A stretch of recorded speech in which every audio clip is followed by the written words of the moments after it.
Donc, le docteur Moirati Alexandro, qui va nous présenter la faisabilité, sécurité et impact sur le suivi global de la résection en conditions éveillées pour les glioblastomes. Voilà, merci sur Paris, chez la Butte. Je vous laisse la parole. Alors, bonjour, merci de m'avoir invité à cette journée. Est-ce que vous voyez bien mon écran? Oui, mais pas votre présentation. On ne voit pas votre présentation. Vous voyez pas la présentation. Alors, il faut partager l'écran.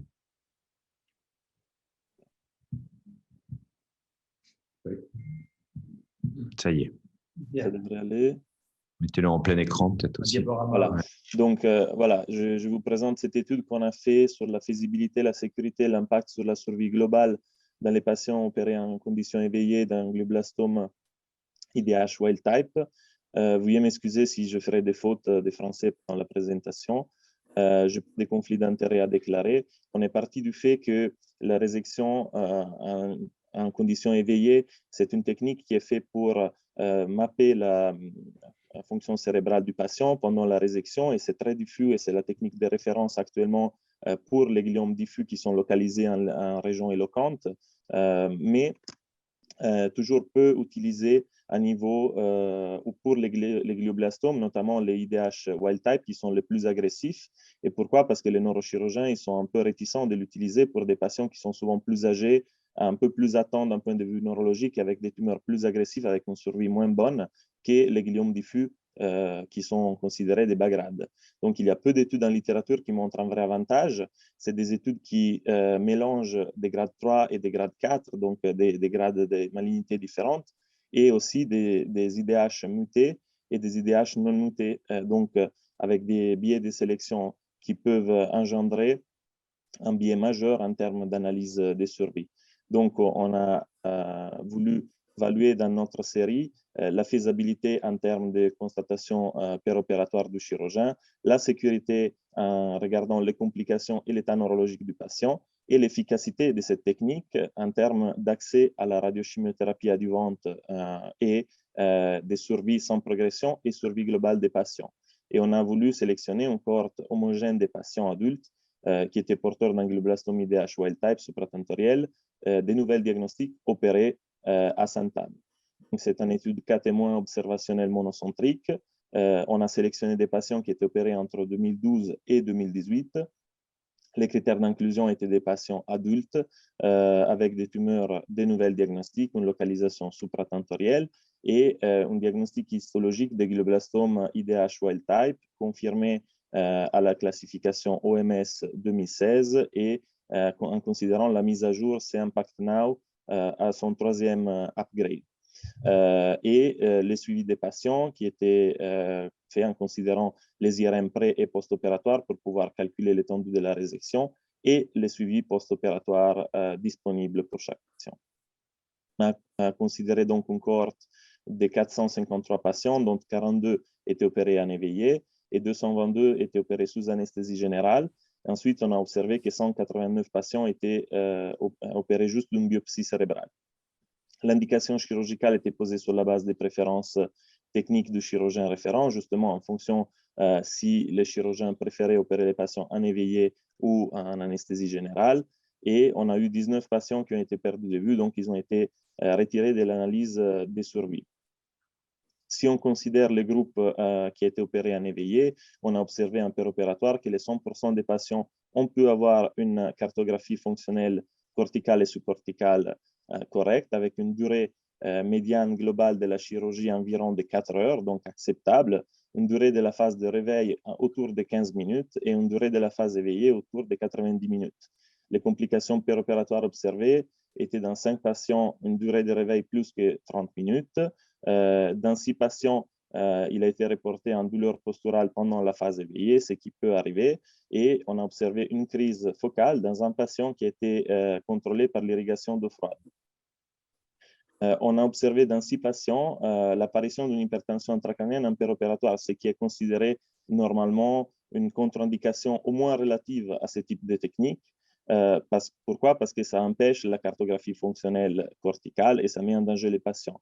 En fait, on a observé, c'est très intéressant, que dans notre série, il n'y a aucune relation statistique entre les facteurs prédictifs d'hypertension intracrânienne préopératoire, ni radiologique, ni clinique, et l'apparition de cette hypertension intracrânienne en péropératoire.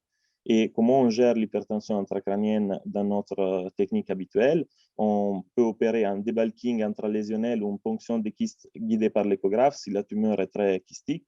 Et avec la réduction de l'effet de masse, on a eu dans tous les cas l'apparition des fonctions cérébrales cortico-subcorticales. On a donc pu procéder au mapping correct et à la résection de la lésion selon des limites fonctionnelles, comme si le patient n'avait pas d'hypertension intracrânienne.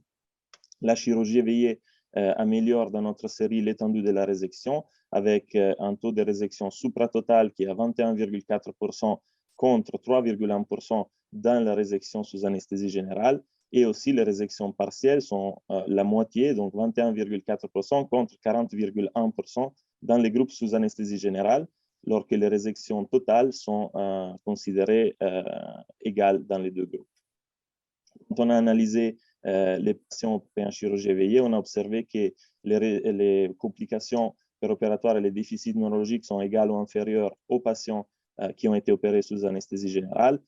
Les patients opérés en éveillé, ils ont pu avoir accès à la radiochimiothérapie adjuvante et dans un délai moins important. Et enfin, l'analyse montre que la chirurgie éveillée est un facteur prédictif de survie libre des maladies et survie globale.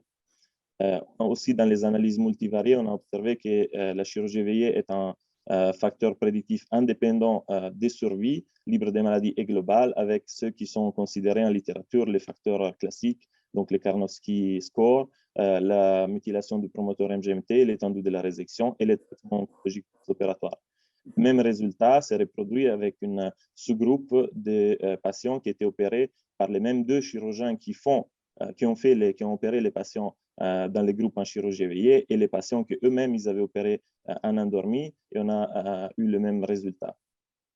Ça, c'est les courbes de Kaplan-Meier qui montrent en fait les bénéfices, ce qui concerne la survie libre des maladies et la survie globale dans les groupes opérés en éveillé.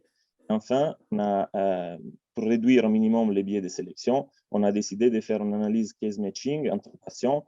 On a créé 42 couples de patients en matchant les sexes, l'âge, les classes RTOG, RPA, le côté et les lobes de la tumeur, le volume de la tumeur même et l'expérience du neurochirurgien. En fait, on a eu 24 couples qui ont été complètement matchés et 8 qui différaient seulement par un critère, 8 qui différaient pour 2 critères et seulement 2 qui différaient pour 3 critères. Dans cette analyse ultérieure, on a encore montré que la survie sans progression est supérieure significativement à la chirurgie éveillée avec un bénéfice médian de 4 mois par rapport à la chirurgie sous anesthésie générale et que la survie globale est aussi beaucoup supérieure avec un bénéfice médian de 15 mois. Les limitations de l'étude, c'est une étude monocentrique avec un dessin rétrospectif, donc les patients n'ont pas été randomisés évidemment, et on a quelques données manquantes en termes de méthylation du promoteur de l'MGMT parce que la sécurité sociale ne le rembourse pas, donc il n'est pas fait systématiquement. Les points forts de l'étude, c'est qu'on a analysé une population très homogène avec une réévaluation histomoléculaire des patients selon la classification OMS 2016 avec les dernières updates juste avant la nouvelle classification qui est sortie récemment en 2021. Et on a fait une évaluation volumétrique de l'étendue de la résection pour tous les patients avec des analyses des statistiques faites exprès pour réduire les biais de sélection. Donc, en conclusion, la chirurgie éveillée, dans notre expérience, est faisable dans des patients sélectionnés. Le taux de complications est égal ou inférieur aux patients qui sont opérés sous anesthésie générale. Et le taux de résection est plus élevé, notamment avec plus de résections supratotales. Les traitements oncologiques peut être délivré systématiquement dans ces patients et plus rapidement probablement que dans les patients opérés en chirurgie sous anesthésie générale. Et la survie, on a observé qu'effectivement la chirurgie éveillée est un prédicteur indépendant des survies sans progression et aussi des survies globales, confirmées aux analyses case matching et ajustées par l'expérience du chirurgien. Merci beaucoup pour votre attention. Je veux remercier l'équipe du GHU Paris et de l'Institut de psychiatrie et neurosciences de Paris qui m'ont assisté dans ce travail, et le professeur Palu.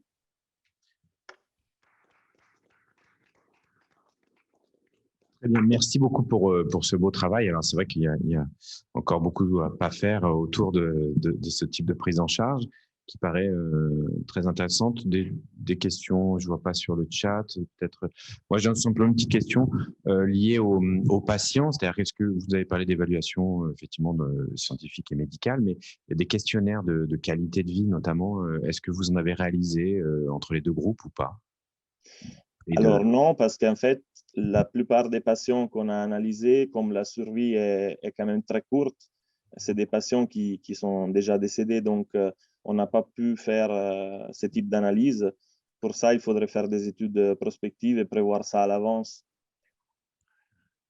Très bien. Je vois qu'il y a le professeur Palu qui voulait faire un petit commentaire. On vous laisse la parole très rapidement. Oui, merci beaucoup, ça va être rapide.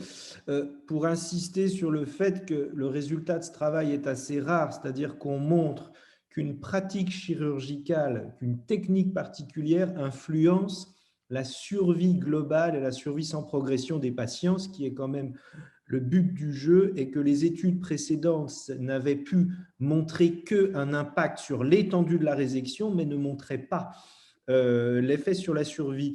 Et je tiens à saluer Alessandro parce qu'il a pu justement, avec ses travaux statistiques, surmonter tous ces biais de limitation, parce que notamment quand il y a technique chirurgicale, il y a forcément la main du chirurgien qui joue.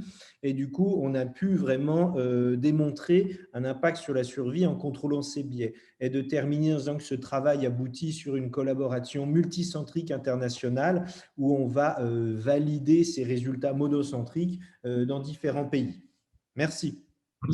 Dernière question du professeur Franco. Oui, pour valider complètement ces résultats, vous devriez faire un essai randomisé, puisque vous êtes en multicentrique, maintenant c'est réalisable.